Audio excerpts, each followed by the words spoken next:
तीन बातों की नितांत आवश्यकता है जिससे आपकी साधना शीघ्र बढ़ेगी और फलदायी हो जाएगी। जितने भी भजन विरोधी भाव है उनका त्याग करना, चाहे वो व्यक्ति हो, चाहे वो वस्तु हो, चाहे वो स्थान हो, चाहे वो अंदर की वृत्ति हो। वृत्ति, व्यक्ति, वस्तु, स्थान के संग से जिससे हमारा भजन छूटे उसका त्याग कर दे। उस वृत्ति का, उस व्यक्ति का, उस भोजन का, उस वस्तु का, उस पदार्थ का, उस स्थान का जहां हमें भजन में बाधा पड़ जाए। अगर शीघ्र साधन बढ़ाना है, भगवत प्राप्ति करनी है, तो ये नियम लेना है कि जिस व्यक्ति के संग से भजन छूटे, जिस वस्तु के खाने से भजन छूटे, जिस स्थान में जाने से भजन छूटे, जिस दृश्य के देखने से भजन छूटे, वो हमें सब छोड़ देना चाहिए। शीघ्र आपकी साधना बढ़ेगी और भगवत प्राप्ति के योग्य आपको बना देगी। पहला, वस्तु, व्यक्ति, स्थान जो हमारे भगवत चिंतन को छुड़ाए उससे हमें दूरी बना लेना है। दूसरा, निरंतर भगवत भजन को पकड़े रहना है। जैसे तूफान चले तो पहाड़ का आश्रय ले लेते हैं, कोई मजबूत वस्तु का आश्रय ले लेते हैं, ऐसे कलिकाल और माया का तूफान चल रहा है जो हमें उड़ा करके विषय प्रपंच में फंसा सकता है। तो भगवान के नाम रूपी पहाड़ का आश्रय लिए, राधा राधा राधा, हर समय नाम जप। और भगवान की रुचि उत्पन्न करने वाले वस्तु, व्यक्ति, स्थान का संग। तीन बातें, भगवान का विस्मरण करा दे, ऐसे वस्तु, व्यक्ति, स्थान के संग का त्याग, निरंतर भगवान के नाम का जप, आश्रय भगवान का। इस कोटि से नाम जप द्वारा जैसे तूफान आए तो हम मजबूत वस्तु का, तो यहां तूफान ही चल रहा है, काम, क्रोध, लोभ, मोह, मद, मत्सर, कलिकाल के कराल, जितने भी दुराचार की प्रवृत्तियां हैं, ये सब तूफान की तरह आती हैं और साधक को भ्रष्ट कर देती हैं। अगर साधक नाम का आश्रय लिए है तो बच जाएगा। तीसरा, हमें ऐसे व्यक्ति, वस्तु, स्थान का संग करना है जिसके दर्शन से, संभाषण से, खान पान से, वहां पहुंचने से हमारा भजन होता है। उस स्थान, उस वस्तु, उस व्यक्ति का मुझे संग करना है। अगर ये तीन बातें जीवन में है तो साधना बहुत जल्दी बढ़ेगी और फलदायी हो जाएगी। क्या साधना में प्रारब्ध बाधा पहुंचाता है? हाँ, यदि कड़ाई से भजन करोगे, जिद्दी स्वभाव बना के, कुछ भी हो जाए भजन नहीं छूटने वाला, तो आपका प्रारब्ध भी पीछे हट जाएगा। नहीं, आपका प्रारब्ध आपके भजन को रोक देगा। शरीर पीड़ा, विषय भोग का प्रारब्ध, कोई घटना का प्रारब्ध, कड़ा नियम। जैसे पूज्य राधा बाबा जब त्रिपुर सुंदरी भगवती का अनुष्ठान कर रहे थे तो खड़ाऊं फिसली और अंग टूट गया, पर उनकी साधना में बाधा नहीं पहुंची, तो प्रारब्ध क्षीण हो गया, प्रारब्ध पीछे हट गया और वो साधना सफल हुई। त्रिपुर सुंदरी का जो आराधना का फल है उनको प्राप्त हुआ, देवी का साक्षात्कार हुआ। जब हम साधन मार्ग में चलते हैं तो हमारा बुरा प्रारब्ध आता है, स्त्री आकर्षण के रूप में, गंदे व्यक्ति के रूप में, विपत्ति के रूप में, शरीर रोग के रूप में। यदि हम शिथिलता पूर्वक साधना करेंगे तो बाधित हो जाएंगे। यदि कड़ाई से, नियम पूर्वक, मर चाहे जाऊं भजन नहीं छोड़ेंगे, तो हर प्रारब्ध क्षीण होता चला जाएगा और उसकी साधना आगे बढ़ जाएगी। कड़ाई से यदि साधना के नियम पालन किए जाएं तो उसमें प्रारब्ध भी नष्ट हो जाता है, नहीं तो प्रारब्ध भजन मार्ग को क्षीण कर देगा। कहा जाता है भजन का अभ्यास करो, तो यह अभ्यास क्या है?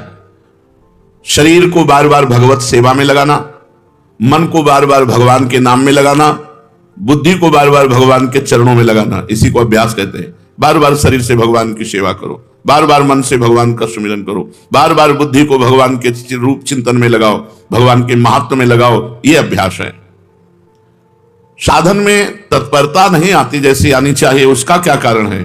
पूर्ण श्रद्धा नहीं होती, वहां तत्परता नहीं आती।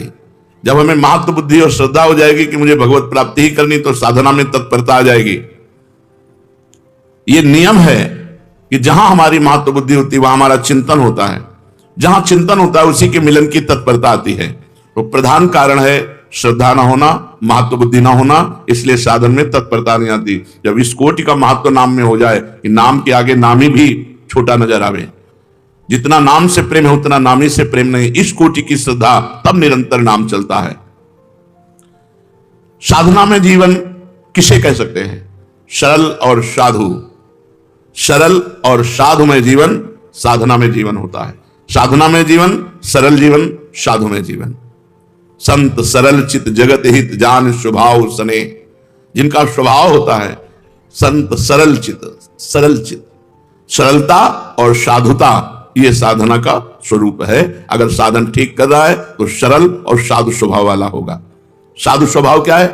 कभी किसी से कुछ ना चाहना, निरंतर परहित करना, बड़े से बड़े कष्ट को सह करके भी किसी से सहायता ना लेना, ये सब साधुता के अंतर्गत आता है। एक साधन में फल ना दिखाई दे तो क्या दूसरा साधन करने लगना चाहिए? नहीं, जो साधन गुरु से मिले आजीवन एक ही साधन करना चाहिए। जो साधन को छोड़ते बदलते रहते हैं उन्हें कभी भगवत प्राप्ति नहीं होती है। 10 दिन नाम जप किया, 15 दिन योग किया, 20 दिन वो वैराग्य किया, ये ऐसे लोग जी। जो साधन पकड़ो आजीवन वैसे ही चलते रहो। जिस साधन को पकड़ो सारी आयु उसी में खपा दो, इस जन्म में ही भगवत प्राप्ति हो जाएगी, परम पद पर प्रतिष्ठा हो जाएगी। जो साधन पकड़ो आजीवन, जो नियम जो दिनचर्या आजीवन वैसे चलते रहो, उसको बदलाव मत करो, तो निश्चित भगवत प्राप्ति हो जाएगी, निश्चित परम पद प्राप्त हो जाएगा। ये जो बार बार गुरु बदलते रहते हैं, साधन बदलते रहते हैं, इनसे बड़ा अपराध बनता है। ये साधक वादक नहीं है, वो मनमानी स्वच्छंद अपने आचरण करके वो अपने को सुखी समझते हैं। कहा जाता है कि साधना में व्यभिचार ना हो, तो ये व्यभिचार का तात्पर्य क्या है? साधना में व्यभिचार है अपने इष्ट को छोड़ करके, अपने गुरु को छोड़ करके दूसरे की तरफ लुभायमान होना, दूसरी प्रणाली स्वीकार कर लेना, दूसरी भजन प्रणाली स्वीकार कर लेना। यह साधना में व्यभिचार है। अपने इष्ट और गुरु में ही हमारी भजन प्रणाली जो है वही चले। जैसे अपने यहां है नाम मंत्र वाणी सेवा, यही जीवन है। व्रत नियम संयम ये सब कुछ नहीं। निरंतर नाम जप करो, मंत्र जप करो, वाणी जी का गायन करो और 8 पहर स्वामिनी जी की सेवा में रहो। यही हमारी दिनचर्या है। हमारा जो अंतिम लक्ष्य है वो श्री जी की सेवा है। 8 पहर स्वामिनी जी की दासी भाव से, सहचरी भाव से सेवा। तो अपनी प्रणाली में ही रहे, अन्य प्रणाली स्वीकार करना साधना में व्यभिचार है। विश्व में किसी भी उपासना का खंडन ना करे और अपनी उपासना को सर्वश्रेष्ठ माने और अपनी उपासना को कभी बदले ना, ऐसा साधक अब व्यभिचारी साधक कहा जाता है। और जो बार बार अपनी साधना को बदलता है वो व्यभिचारी साधक है, वो लक्ष्य को प्राप्त नहीं कर पाता। क्या साधना की जो हमें अनुभूति हो रही है उसे प्रकट करके किसी को बता देने में हानि होती है?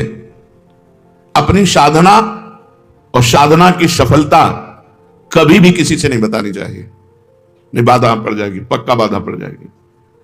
आपकी दिनचर्या क्या है और आपकी अनुभूति क्या है, मरते दम तक, जब तक भगवत साक्षात्कार न हो जाए तब तक न बताओ। भगवत साक्षात्कार हो गया फिर तो कोई घाटा पड़ने वाला है ही नहीं।